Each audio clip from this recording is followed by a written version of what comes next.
आज पूरे देश के अंदर रामनवमी का पावन त्यौहार मनाया गया। पूरे देश के अंदर भगवान श्री राम की आस्था को उनके श्रृंगार के रूप में बतलाया गया।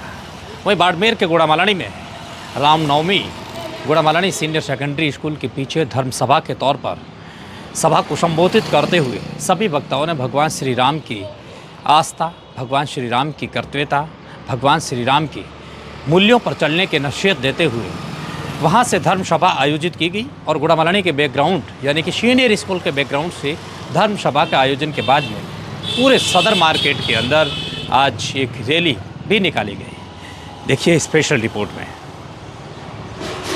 गुड़ामालानी की भूमि केवल भारत के नक्शे पर अंकित एक स्थान नहीं, यह वह धरती है जहाँ रेत की हर एक कण में भगवान श्री राम की प्रतिध्वनि प्रतिबिंब के रूप में सुनाई देती है, जहाँ हवाओं में राम नाम की सुगंध घुली हुई है। और यहाँ की संस्कृति केवल रीति रिवाजों में नहीं बल्कि जीवन के आचरण में उतरती है। इस वर्ष की रामनवमी केवल एक तिथि नहीं रही, यह एक आत्म जागरण का पर्व बन गई। ये एक ऐसा क्षण था जब गुड़ामालानी की आत्मा ने राम के चरित्र को फिर से पहचाना, फिर से उसे जिया और भारत के रहने वाले हर एक नागरिक के भीतर हृदय में उतारा। गुड़ामालानी सीनियर सेकेंडरी स्कूल के पीछे आयोजित धर्म सभा केवल वक्ताओं का मंच नहीं था, ये विवेक और श्रद्धा का यज्ञ कुंड था, जहाँ जो कुछ बोला गया वे शब्द नहीं थे, वे मंत्र थे।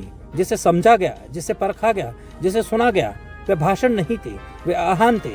वो हृदय हिंदू सम्राट के भीतर अखंड भारत के पारंपरिक प्रतिबिंब के रूप में पहचानने वाले एक धर्म के या कर्तव्य के या आत्म संस्कार के परिचायक थे।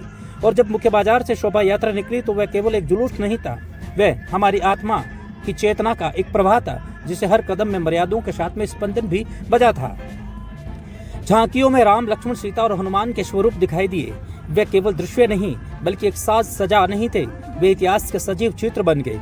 छोटे छोटे बच्चों ने जब राम के वेश धारण करके धनुष को उठाया तो लगा ऐसे कि स्वयं अयोध्या ही गुड़ामालानी की नगरी में उतर गई हो।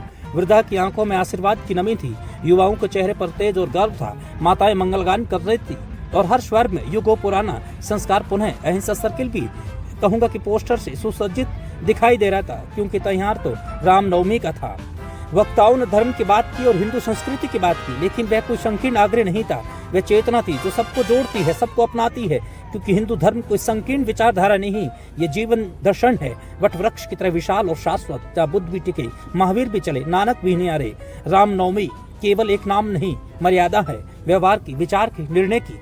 केवल राजा नहीं थे, वे शासक थे जो न्याय के लिए अपने पुत्र को वन में भेजते हैं, प्रजा के लिए स्वयं की भावनाओं का बलिदान करते हैं, कुर्सी को त्यागते हैं। और आज हम राजनीति और समाज के मूल्यों की जब तलाश कर रहे होते हैं, तब राम एक आदर्श बनकर के हमारे सामने फिर से खड़े हो जाते हैं। इसलिए ये रामनवमी केवल उत्सव नहीं थी, यह एक भारत के नागरिकों के आत्मदर्शन का अवसर थी। ये एक पुण्य एक प्रश्न की तरह आई थी, हम तस्वीरों में पूजेंगे या अपने जीवन में जिएंगे? क्या राम केवल मंदिरों तक सीमित रहेंगे या हमारे आचरण और हमारे फैसले और हमारे संबंधों के साथ में हमारे हृदय में भी उतर करके अपने जीवंत प्रमाण का उदाहरण देंगे? गुड़ामालानी की यह शोभा यात्रा, यह धर्म सभा एक आदर्श बन गई। ये एक जीवंत उदाहरण है। जब समाज अपने मूल से जुड़ता है तो ये केवल परंपरा नहीं निभाता, ये भविष्य को दिशा देती है। हमें यह एक आयोजन अगली पीढ़ियों तक पहुंचाना होगा। हमें अपने बच्चों के करियर को दिशा नहीं, चरित्र की दीक्षा भी देनी होगी, क्योंकि करियर आपको ऊंचाई देता है लेकिन चरित्र आपको गहराई देता है। भगवान श्री राम के जीवन चरित्रों का एक महाकाव्य है जिसे पढ़ा नहीं, जिया जाता है और अखंड भारत के लिए हिंदू हृदय सम्राट के हृदय में उतारा जाता है।